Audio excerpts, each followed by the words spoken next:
Hey YouTube, welcome back to the channel, Bikes and Bullets, checking in with you.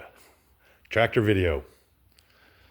About a week ago I posted a video, referenced the seal leak I was having here at the front axle. If you recall, if you watched that video.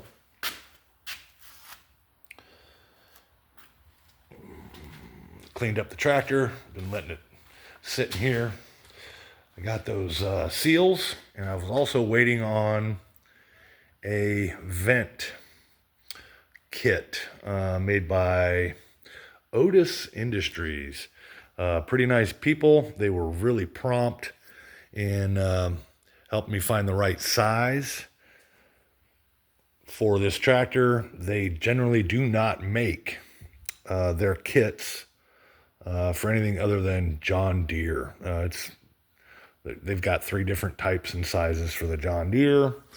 They asked me, hey, what thread pitch is it?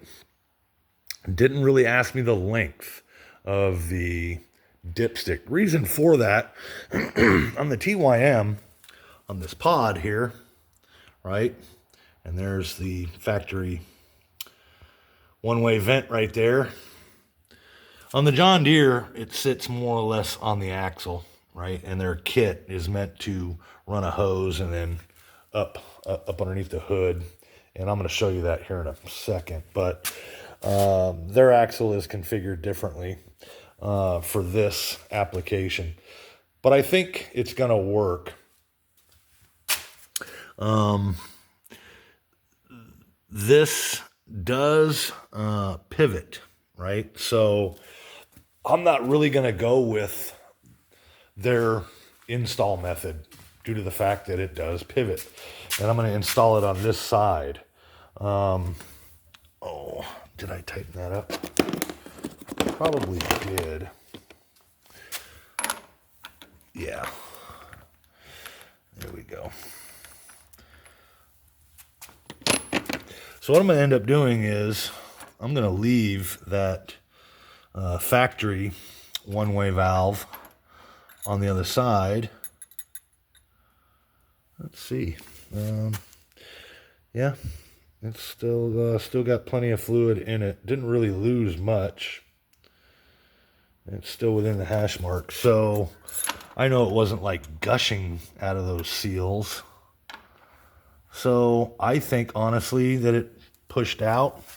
And believe it or not, this was not very tight. That was a mistake on my end for not checking that when I got it back from the dealer.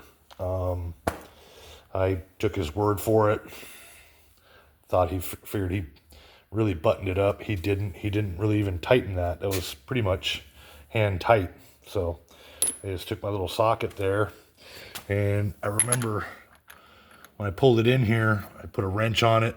I thought I was going to have to wrench it off, but I didn't. I literally just unscrewed it, you know. I mean, it was that loose. So I'm pretty sure fluid pushed out.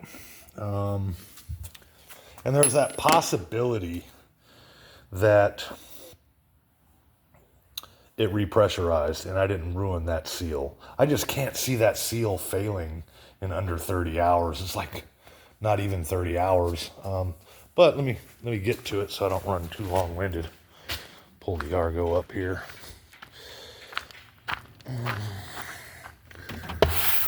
And got this box from Otis Innovation LLC. And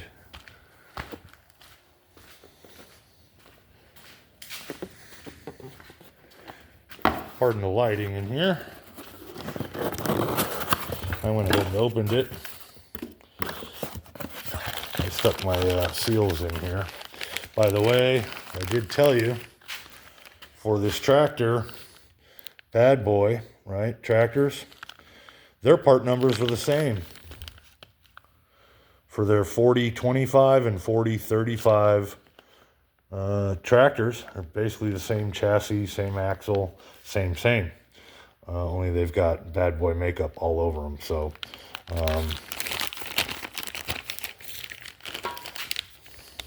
this is going to be the part number for your upper seal. That is actually a factory part number for TYM as well. And there's your size. So that's for the upper seal, the steering knuckle. And this is the lower seal right here. So if I do have to change these, I have them. I'll tell you, that one was about 38, 40 bucks for that one. This one ended up being about 70 bucks. Normally 95 bucks, I believe it was. So for that top seal, that's just absurd. So difference of about 20, 25 bucks. This one, they sell for, let's see, I got it for 38. This one was normally 60 bucks, I believe. So save some money there. Anyways, there's your part numbers. Lower, upper. So, but let's get to this little kit here. It's kind of dark out here. I did not turn on the light. This is a kit. And that's their part. And they're saying that this vent dipstick, which is not the same length, by the way, and this zip tie kit and vent tube is meant to, like I said, route along the axle. And these little zip tie stickers here meant to zip tie around the tube. But since this does pivot and turn, I am not going to use that. I'm basically going to cut the tube to where it just kind of sticks up a little bit. It's flexible, shouldn't hurt anything, but that's what I'm going to be forced to do. I think this product is going to work. So, trial by error. By the way, some of you are wanting to know, tax delivered everything. This kit was about 105 bucks. So, if you're curious. But these people over at Otis Innovation, super nice people. I believe it was Jake I was in contact with over there. Did a pretty good job of conveying the information. So, but that dipstick is going to be a little short. Like I said, it's a different configuration for the John Deere due to depth, right? So I already know that this is going to be a lot longer. Yeah, that's going to be quite a bit longer, right? So, but no big deal. I'll just put this in my little toolbox there if I need to measure out the fluid in the axle for servicing, things like that. But the idea is to get it to vent. I know that there's a vent issue, and I'm having an issue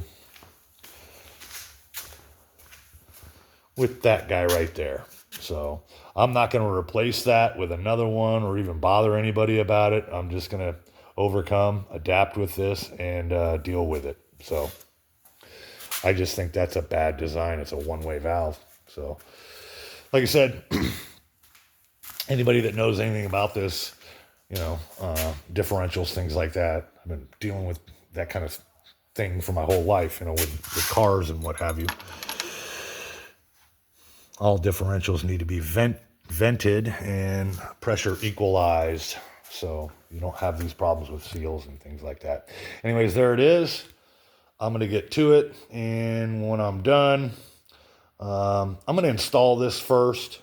I'm going to run this tractor, get it hot, four-wheel drive, everything else, and see if that upper seal really is indeed still leaking. I don't think it's going to, but if it does, I'm going to go to plan B. But if it ain't broke, don't fix it, right? So I do have them. There they are, as promised.